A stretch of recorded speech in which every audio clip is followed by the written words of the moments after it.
A lot of women say that they want a nice guy, but then end up emotionally obsessed with the man who gives them unpredictability, tension, uncertainty, and even stress. And that doesn't make women evil.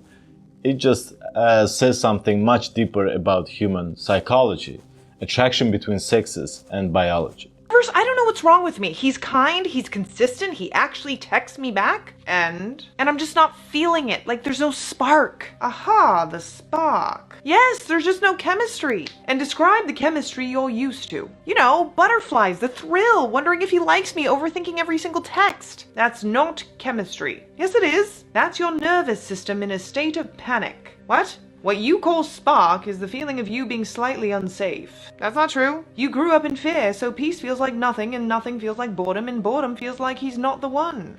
Okay? But he is the one. He's just the first one who isn't activating your trauma. Oh no. You don't have a chemistry issue, you have a distorted lens of love. So every guy that I was obsessed with was just an anxiety delivery system, yes. Crap. The nervous system learns on what it was raised on. If it was chaos, consistency will feel like rejection until you teach yourself otherwise. The funny thing is that men have been confused about that thing since forever, because logically it doesn't make any sense at first.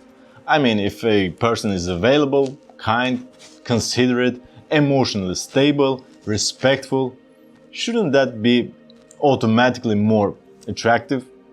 But attraction doesn't work like morality. We don't choose attraction logically, because a lot of those processes happen subconsciously. And biologically speaking, women are historically being drawn to traits associated with survival, confidence, competence, social dominance, status, emotional stability, risk tolerance.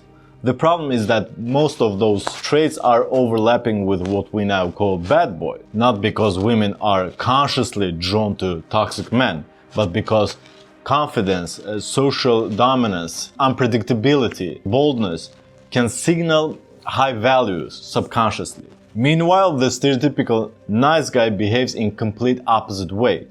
Overly agreeable, overly available, afraid of conflict, seeking constant validation, and ironically that can make him seem weak instead of safe, because there's a difference between kindness and neediness. And honestly, I think a lot of men misunderstand this completely. Women are not drawn to toxicity itself, they're attracted to emotional intensity.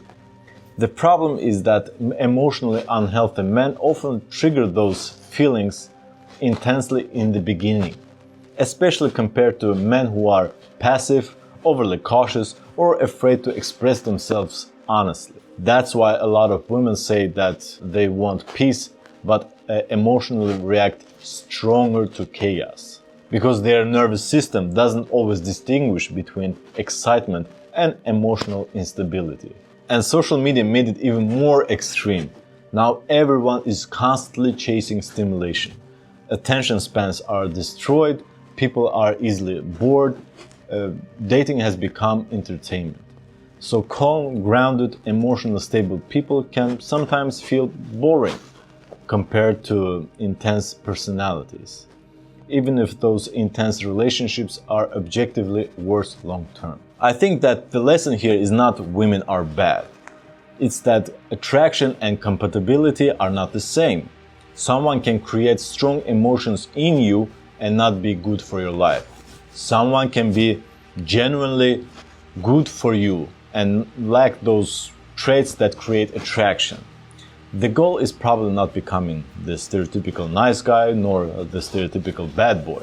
It's becoming emotionally grounded, confident, authentic, and attractive without being destructive. Because long-term emotional stability and together with genuine attraction will always beat emotional chaos disguised as chemistry.